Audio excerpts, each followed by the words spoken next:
welcome back. So, this is our 26th lecture in the series, and as always let me begin with a recap. So, I am going to show you what we did last time, a quick glance through it.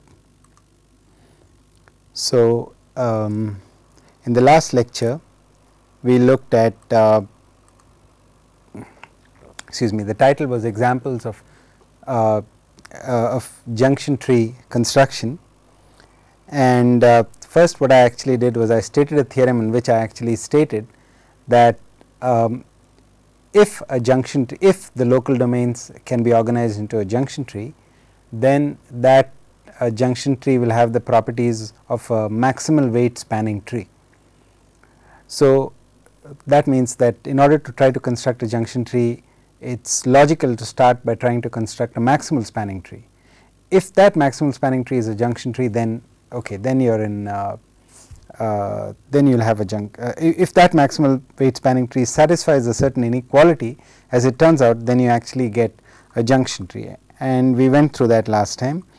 The particular inequality is that the edge weight of the graph that you construct must have the property that it is less than or equal to the node weight of the graph minus the number of variables. Okay, so that was the first thing. Then we looked at an example, although I did not show you how we arrived at this construction. I showed you an example of this, and then so we proved that, then went on to some examples. The first example had to do with one of the computations that I introduced early on. There were two functions of certain 4 variables, alpha and beta, that we actually had to compute, and I showed you how one could go about constructing a maximal weight spanning tree. And when we checked the criterion at the end of once we finished constructing the maximal weight spanning tree, we found that yes, it meets the inequality that is required to be satisfied is satisfied. Therefore, what you have is a junction tree. And then we looked at a second example involving the 8-dimensional Walsh-Hadamard transform, and there we found that actually a junction tree cannot be constructed. The reason being that when the maximal weight spanning tree fails to satisfy the equality, and therefore a junction tree simply does not exist, at least when constructed using the technique that we have outlined. Another side comment that I made is that in constructing your junction tree, that is you are going to we invoked a greedy algorithm, and the particular algorithm is known as Prim's algorithm, which attempts to actually add a node to existing subgraph by which has maximal weight, okay, which is connected through an edge of maximal weight. And sometimes you have more than one choice, and I pointed out that it turns out, and we will not actually prove this in the class, so I will just state this without proof. It turns out that the edge associated with a particular edge, that the cost, the computational cost associated with a certain edge is given by this. It is the size of the alphabet to the node on the left, size of the alphabet to of the node associated with the node on the right, minus the size of the alphabet associated with the intersection alphabet, which is this. So, in case of ties, you can use this criterion, that is minimization of this criterion, as a way of breaking the ties. Okay.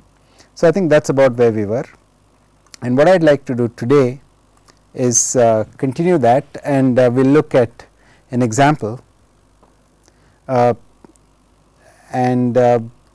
then the title is message passing. So, we will also see, once you have constructed the junction tree, what next.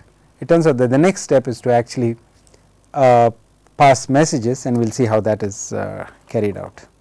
Okay. So, here is a recap.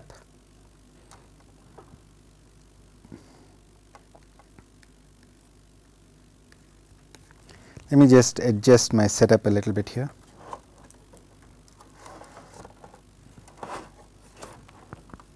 Okay, very good. So, recap. So, we first completed proof,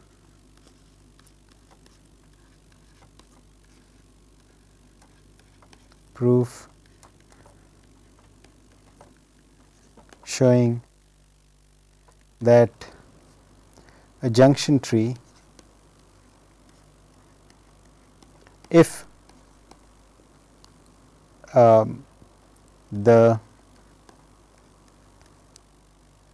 local domains can be organized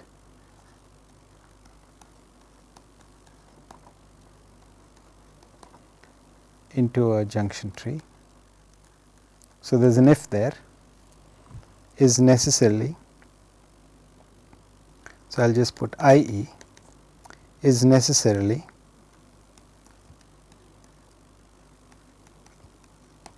a maximal weight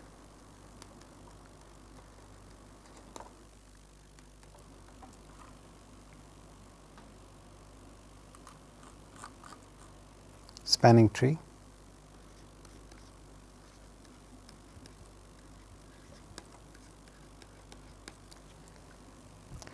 And then we said that we would invoke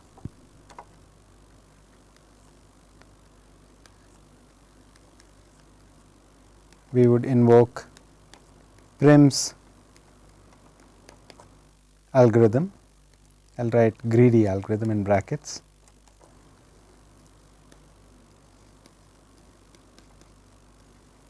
to construct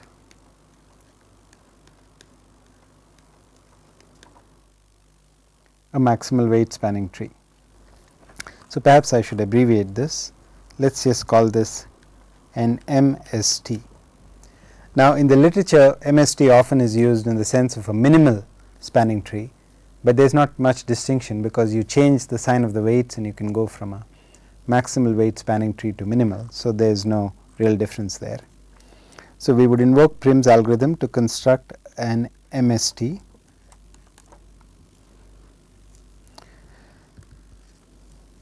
So, we looked at examples.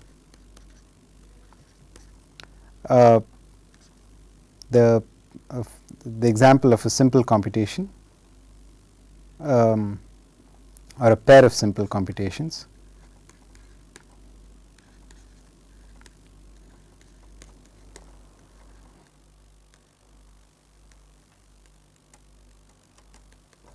And then we looked at the Walsh transform.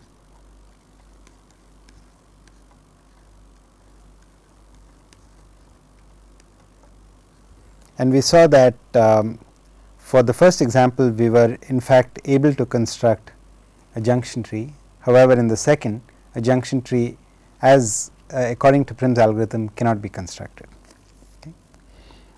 And then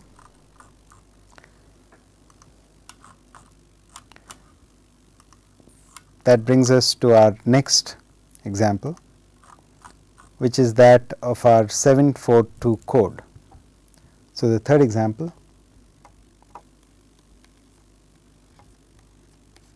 is our 742 code, and this code has the following parity check matrix.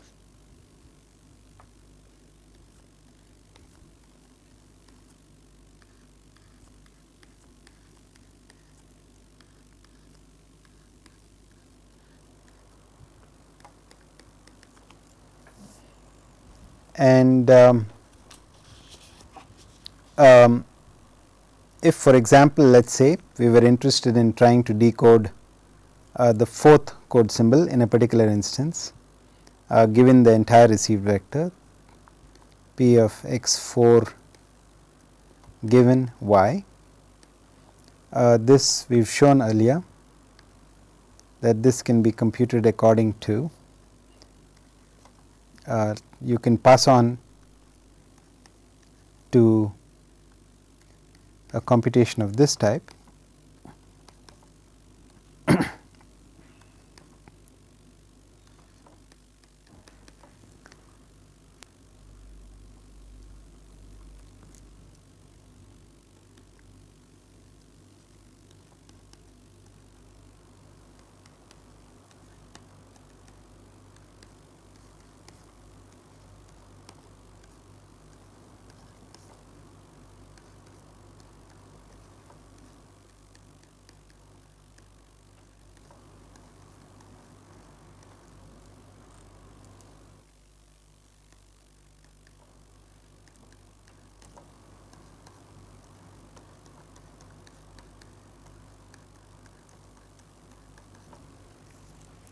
So, as before, this sign indicates that it is proportional to. So, we want to compute this, and so what we actually do here is that you can so I have skipped a couple of steps, but basically you pass on first of all to the joint distribution, then you treat this as a marginalization. So, it is the joint probability of x and y, and then you factor that into y given x and p of x, and then again you invoke the proportionality constant again and put the indicator function of the code. So, this function here is 1 if x belongs to the code and 0 otherwise, and this is all straightforward because this factors like this and this factors like this, and you have this sum. And as I pointed out earlier, this wiggle in front of x 4 means that this is what we call a not sum, that is, we sum over all the variables x j other than x 4. And from this the local domains become apparent. So, I will just list them again. So, the local domains are each of the x j, j goes from 1 to 7, associated to p of y j given x j. Then you have x 1, x 2, x 4 .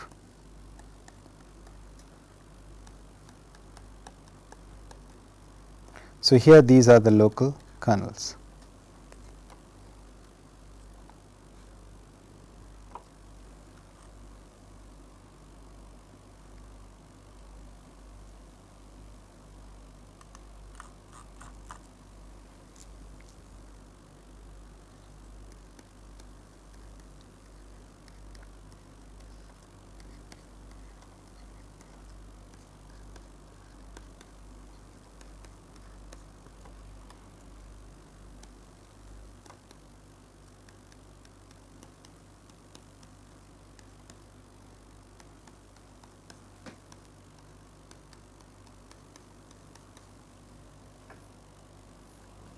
Okay, so, we have our so with this we have covered all the local kernels that are there. There is one local kernel associated to each variable x j sitting here. Again, you disregard, you do not pay attention to the y sub j because they correspond to a particular realization. You have 1, 2, 4, 3, 4, 6, 4, 5, 7, and I have put them all down. Then insofar as organizing these into a local domain, I think I am going to just okay, so perhaps we should draw it, since we want to illustrate we can take advantage of this to illustrate the greedy algorithm. So, so we can start with any arbitrary local domain. Let us say that I start with the local domain 1, 2, 4, and I want to employ Prim's greedy algorithm, which says try to maximize your edge weight. But then I have the side criterion which says that you try to also minimize this quantity over here, which is q of S I, that is the alphabet to the left plus the alphabet to the right minus the alphabet of their intersection. So, I want to keep an eye on that as well. So, here my choices are these. And of course, in the interest of maximizing edge weight, I can connect this to either 3, 4, 6, 4, 5, 7 or 1, 2 or 4. But from this point of view, since the intersection is going to be 1, right, the intersection is 1. So, this thing is of the same size no matter what.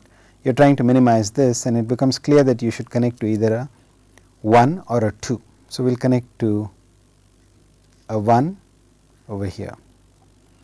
And then continuing in this way, you see that you could connect to a 2, to a 4, and this. Now, at this point the 4 has intersection 1 with either of these. So, you could introduce either of these and the cost is the same. So, there is nothing much to choose there. So, we will put down 3, 4, 6 here, connect this, and here you can tag on 3, and 6 and 4, 5, 7, 5 and 7, which is exactly. So, this time we have employed Prim's algorithm. You can check that all your edge weights are 1, because the intersection has always been 1.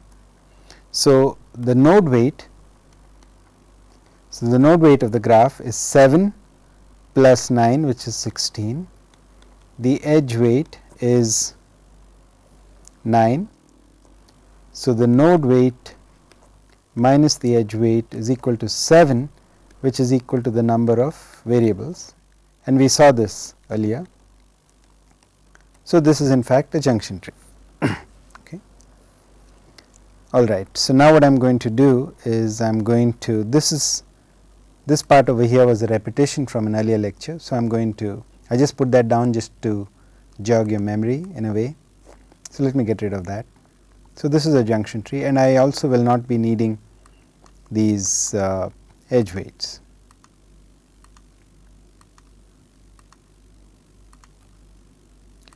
So, this is our last example of, and I just want to draw this graph again on the next page. So, let me cut and paste it.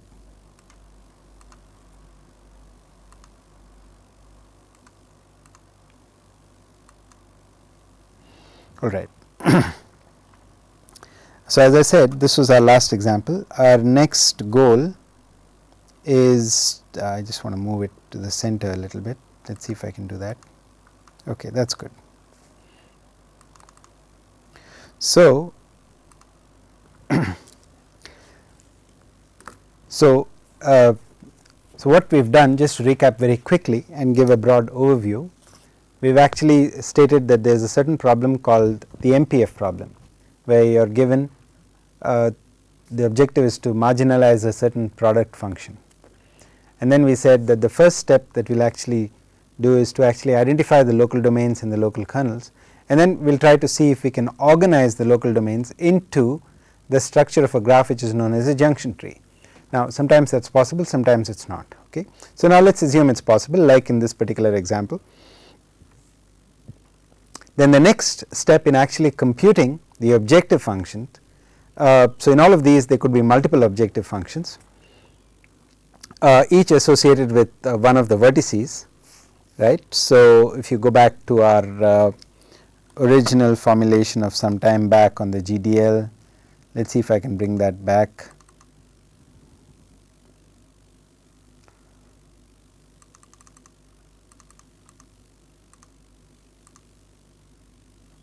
Yeah, here we go. So, this is the setting of the MPF problem, and you see here that here is an example of, so over here what you actually have is the global kernel, which is the product of all the local kernels, and you are trying to marginalize it, and you could have one objective function associated with one local domain. You could have as many objective functions as you have local domains, and you are, so this is what you are trying to compute. So, getting back here, so what is your next step in trying to compute this objective functions? So, the next step is message passing. Okay.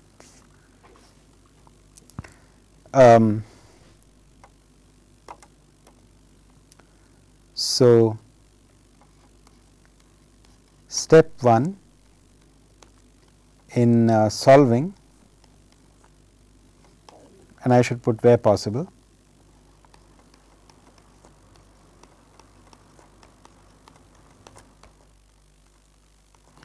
the MPF problem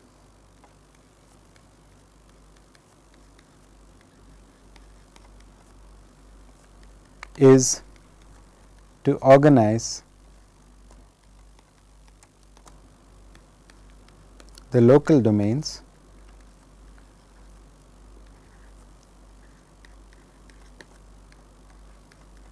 into a junction tree. Step 2, pass messages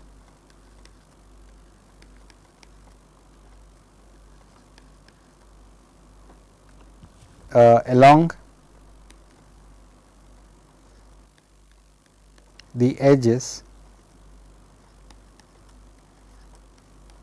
of the junction tree in accordance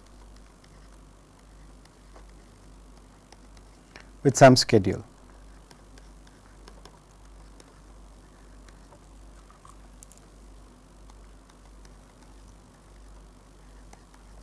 So, we will come to this issue of schedule a little later, but let us just focus on the word message here. So, the question is, well, what is the message that you are planning to transmit between the nodes?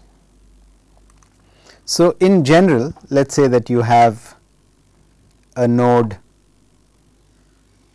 x s I and you have a second node x s j, then the message between them that you will pass, okay, will be, first of all, we will designate that as mu I j x of s I intersect s j.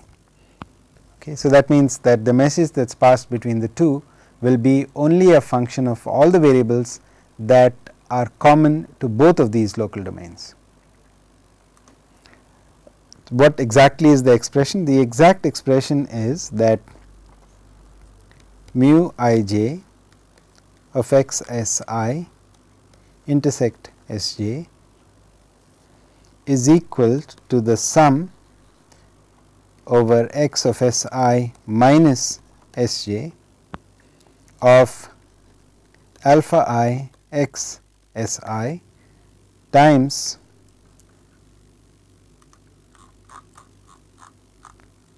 the product of j in I should change that, let me make that a k here, times the product k in n I, k not equal to j, of mu k I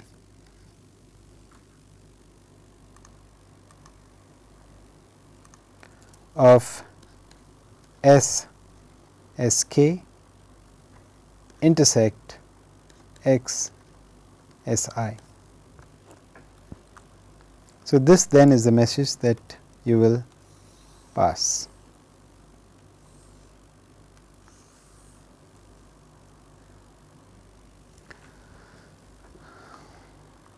Okay, so what does that mean? Okay.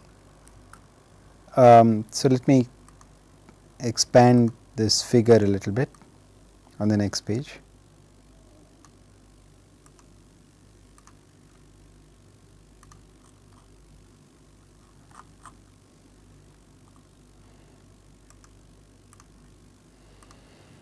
So, what you have in the figure is that there are other nodes that feed into this node. So, you may have a generic x s k and you may have other nodes, and each of them in turn is going to pass on a message to this node, and that message will be mu k I of x of s k intersect s I. Okay. So, all that we are saying, and then there is another message that is also coming into this node,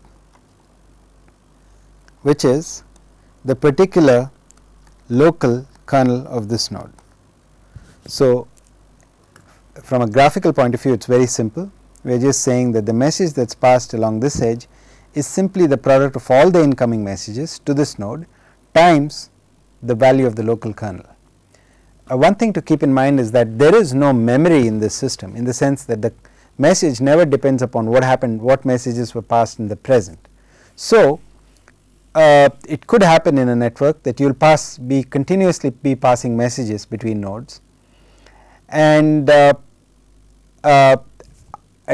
initially you might simply be passing the wrong message simply because the incoming messages are not correct. But eventually what will happen is that there is a spreading of knowledge throughout the network. So, eventually each node is going to acquire whatever knowledge it needs to acquire, and then it will have the right message to pass on here. and that will then continue to propagate down the network. Okay. Okay, so the message in a nutshell is just simply the product of all the incoming messages multiplied by the local kernel, and there is an additional key step, okay, and that key step is a step in which involves marginalization with respect to what? With respect to what? Well, you see that in this junction tree, on this side you have variables corresponding to Sj and here Si. There are some common variables, but there are some missing variables. There are some variables in Si which are missing in Xsj. So, what you can do is you can actually marginalize, get rid of them through marginalization. So, what that means is that over here you will carry out a summation over Xsi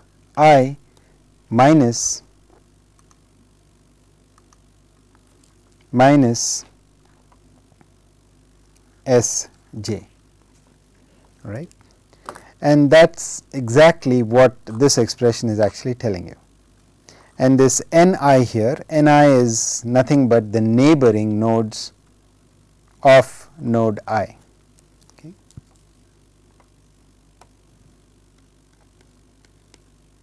Is the set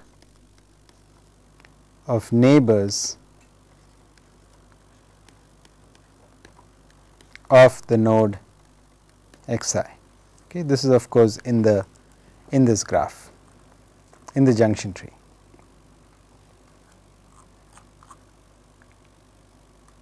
Okay. So, let us see if we can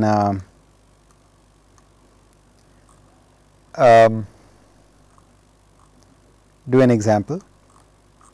So, for the example I am going to go back to this the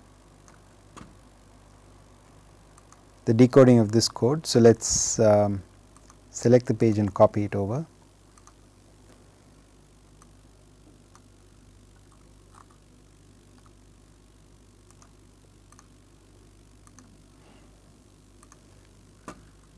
So, I want to give this a certain context. So, perhaps let us do the following. Let me insert a new page here in between and give you the setting.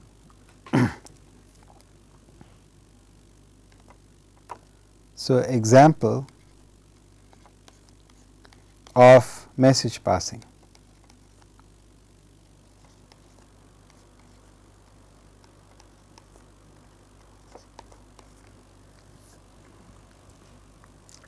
So, we are going to work with our 742 code, which has the parity check matrix that I introduced earlier.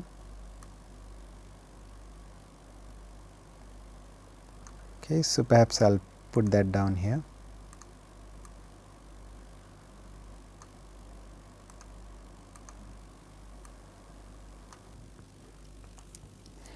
So, we want to decode this code, and let us consider the case when, say in an example, that the transmitted code word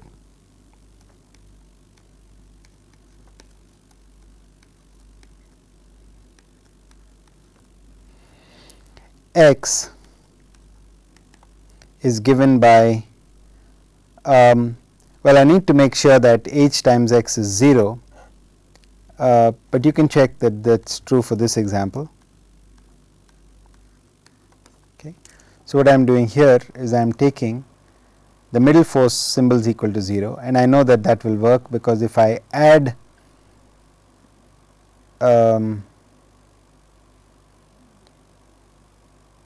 okay, there is something a little, there was an error in the matrix to begin with, sorry about that. These should have been zeros. I may need to correct it right in the beginning. So, let me go back and correct that. So, that was a typo that I did not catch. So, these should have been zeros. Okay. It is the same code that we had earlier, no change. So, if I look here in this code, I know that this vector here is a code word, because if I add the entries of let us say these columns 2, 3, 4, 5. If I add these columns, then I will actually get the all 0 column. So, from that I know that this is a code word. Okay. And let us assume that there is a single error. So, let us say that there is an error vector which is 0, 1, 1, 1. Oops, I want to introduce just a single error. So, that is 0, 0, 0, 1, 0, 0, 0. So, I have deliberately introduced it in the 4th symbol. And now, my received vector will then be 0, 1, 1, 0, 1, 0, 0. Okay. So, this is the received vector.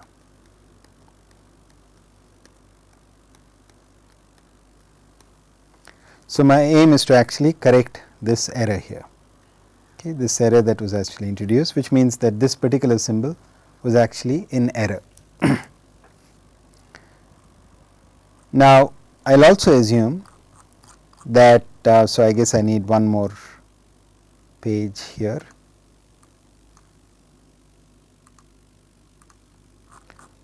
I will also assume that the channel is a binary symmetric channel.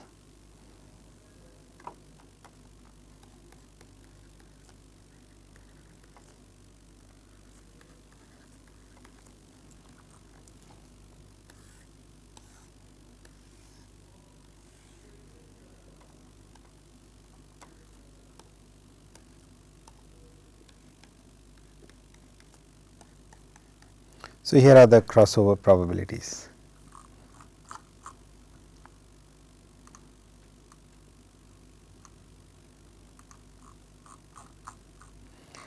And what I want to do now is try to pre-compute some quantities that we will actually be using. So, let me copy this over.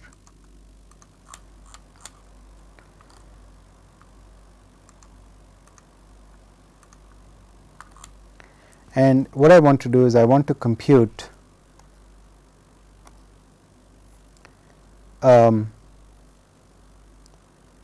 so these symbols now correspond to 1 through 7, right. So, let me put down 1, 2, 3, 4, 5, 6 and 7. And if I am interested say in P of y 1 given x 1, I am interested in this quantity for P of y 1 given x 1 equal to 0, and then also as P of y 1 given x 1 equal to 1.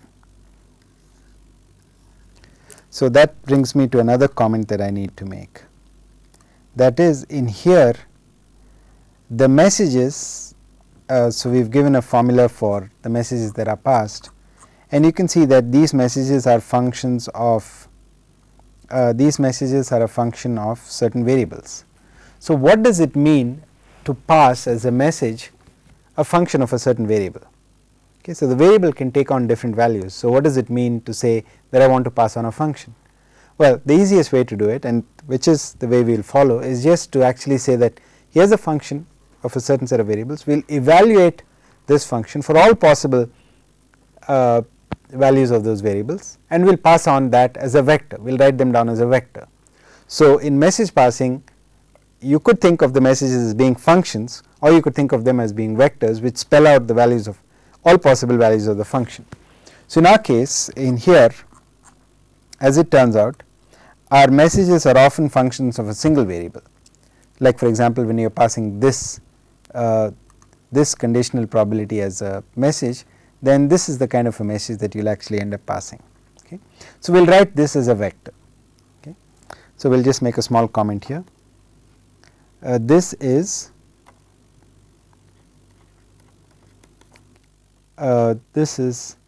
typical in that it is a vector representation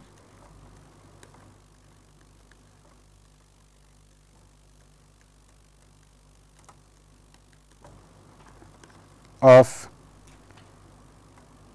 the message of the function that constitutes the message.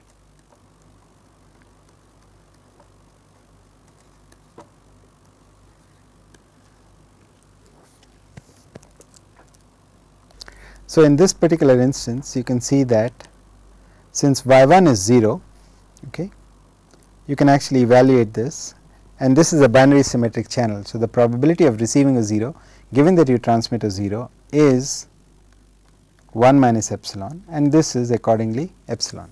So, this is typical of a message that we will actually pass. However, when we pass messages, it is perfectly okay, because we are trying to pass these messages to make decisions about the variables, and your decision about a variable is not going to be altered if you actually scale all your messages by a universal constant. So, in this case what we will do is, for the sake of convenience, we will actually pick that universal constant to be 1 minus epsilon, and with that so we can put down here, and scaling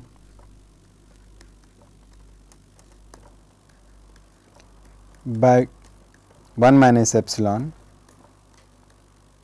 yields the following vector 1 and theta, where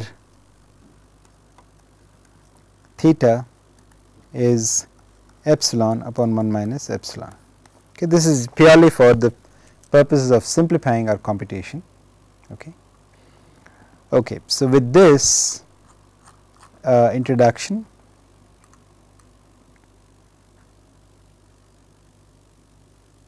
I am now ready to identify the messages that are passed in here.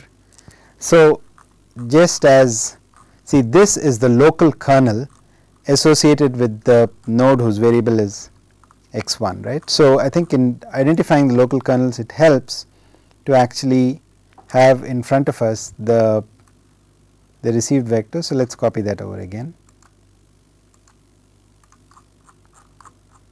and I will put it here.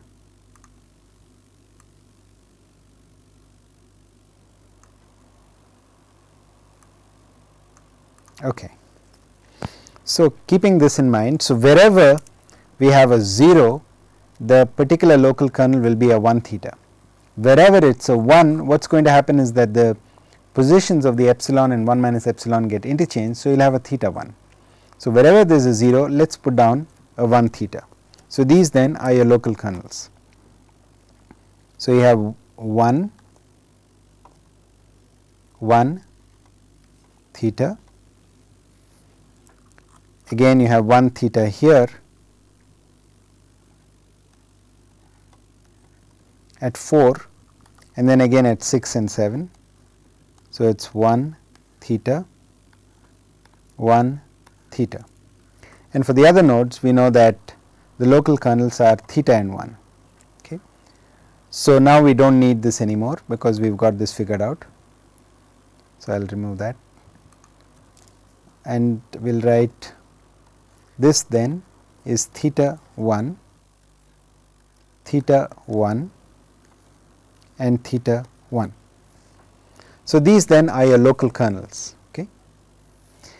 And message passing, now okay, there is another component of message passing which has to do with the schedule. Okay, so, if you go back here, I said that step 2 is pass messages along the edge of the junction tree in accordance with some schedule.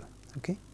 So, here now the schedule, particular schedule that you adopt depends on how many objective functions you want to actually compute. In this case, we are interested in only one objective function. Okay. So, in that case what you do is, your next step is to actually orient all the edges in the graph towards the local domain whose objective function you wish to compute. Okay. So, let me put arrows on every one of these edges.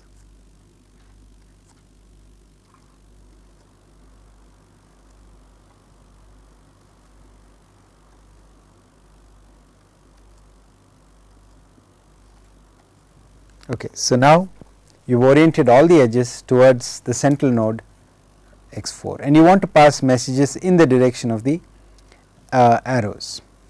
Now, this is the case, this will always be the case when you have a so called single vertex problem.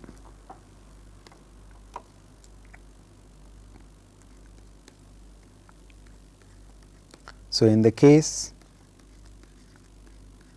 of the single vertex problem,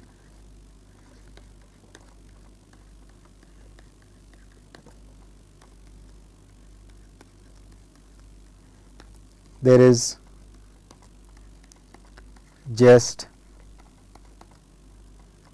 a single objective function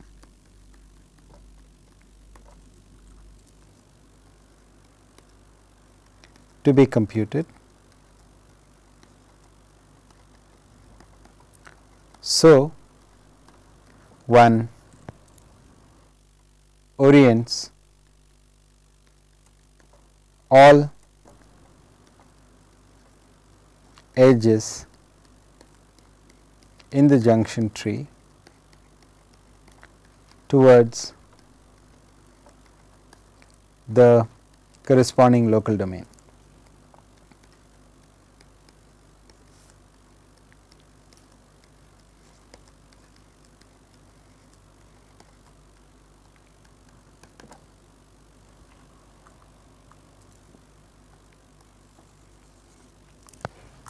So, that is exactly what we did, and now we pass messages.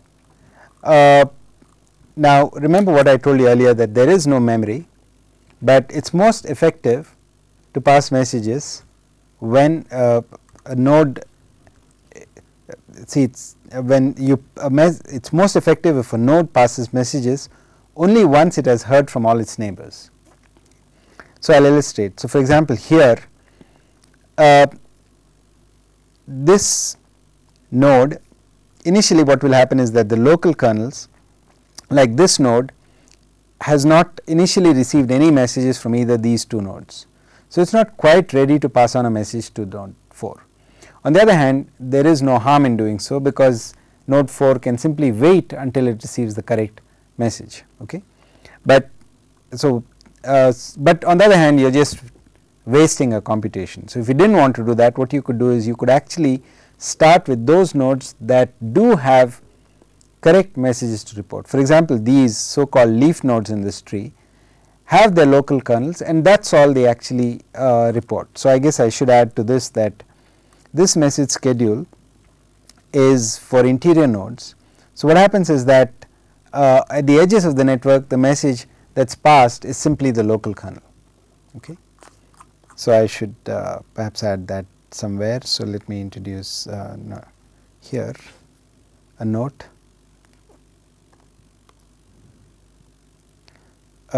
Note the message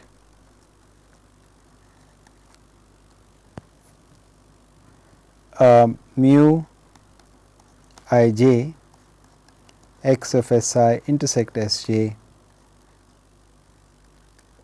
passed on by a leaf node is simply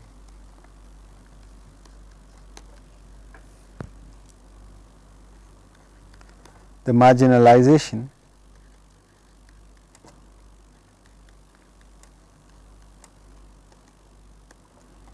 of its local kernel. So, here, so in this expression here you can see that, because what we are really simply saying is that, look, if this node were a leaf node, then there would be no income edges nodes to feed into it. So, there would be no incoming messages. So, what it would do is it would simply take, it would multiply all the incoming messages together with the local kernel in general, but since there are no incoming messages, you simply take the local kernel and then you marginalize it as necessary and pass it on. Okay. So, that is all we are saying here. Okay. So, in other words, it fits into the general framework, but it is good to point it out separately. And so that is what will happen in our network. Initially the message that will be passed by each and every one of these nodes will actually be their local kernel. So, this will be theta 1 and 1 theta, and theta 1 and 1 theta.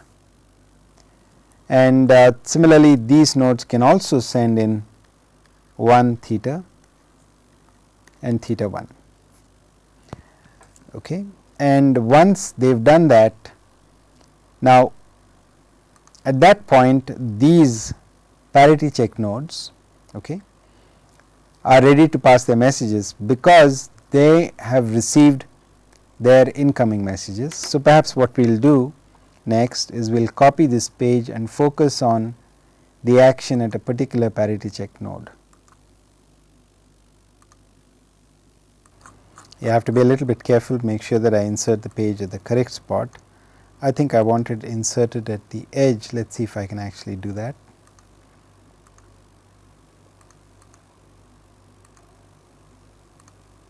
Okay, good. I think I more or less successful. So, here I wanted to focus on just the computation that takes place at a particular parity check node. Okay. So, for that I want to remove all of this which is cluttering the view here. So, let us get rid of these, this part of the network.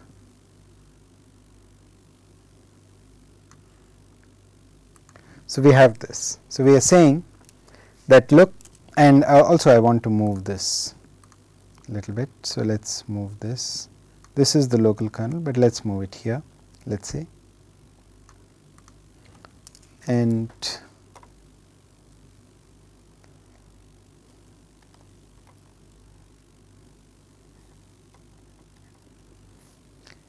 so the message that is passed here really calls for a marginalization. The marginalization is over x 1 and x 2. Okay. So, what you want to do is sum over x 1 and x 2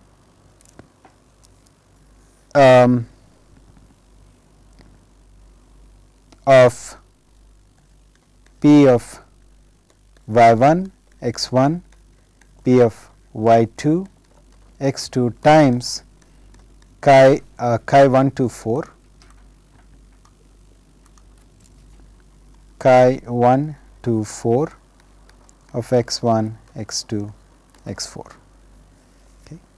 And this is the function of x 4 that you wish to actually pass, this whole thing here. So, what does that mean? It means that let us say you are interested in x 1 x 4 equal to 0. Okay. You are interested in x 4 equal to 0, the value of this. That means that x 1 plus x 2 plus x 4, which must be equal to 0, forces x 1 plus x 2 equal to 0, which means if you choose x 1 equal to 1, you will choose x 2 equal to 0 and vice versa. Or if you choose x 4 equal to 1, then when x 1 is 1, x 2 is 0 or vice versa. Okay. So, with that in mind, this expression here simply means that based upon what we have here, that the message that is passed here, which is a marginalization of with respect to x 1 and x 2, is simply on the one hand it is for 0 I would take 1 plus theta squared, I would take 2 theta, that is I would take 1 in the theta and the 1 in the theta, or on the other hand I would take 1 plus theta squared. So, this entire computation here, keeping in mind that functions are represented as vectors, will result in this computation over here. Okay. All right. So, in fact, by symmetry, that is also the message that is passed along each of these other edges as well. And so, this diagram is getting a little bit crowded.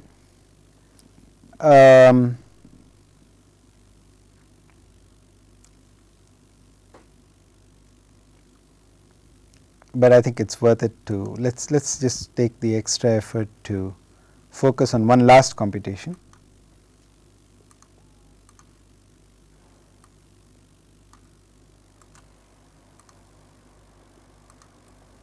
So now I want to focus on the computation here.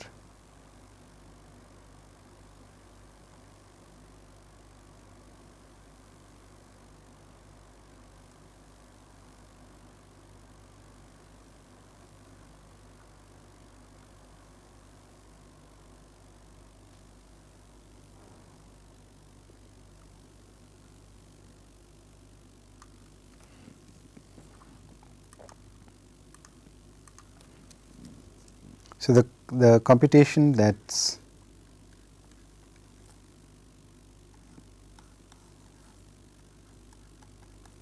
so we know that each of the incoming messages by symmetry from the computation we did earlier is 2 theta 1 plus theta squared. This is also 2 theta 1 plus theta squared, and this is also 2 theta 1 plus theta squared. And then there is also the local kernel, we should not forget that, which in this case was let us go back and see, the local kernel was 1 theta.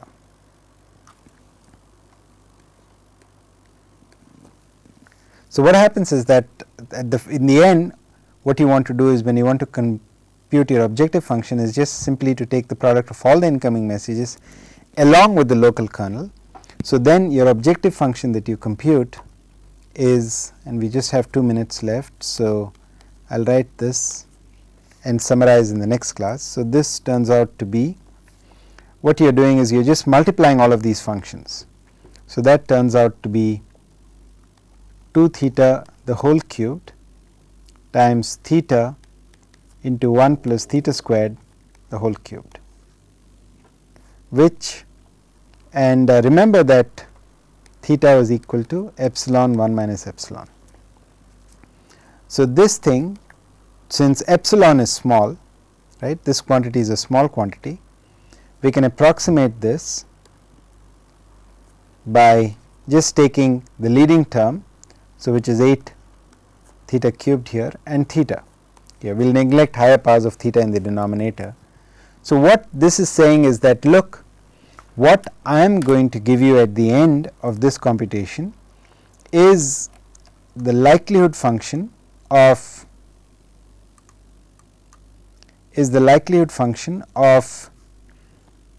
that we set out to compute right in the beginning, it was here, of x4 given y.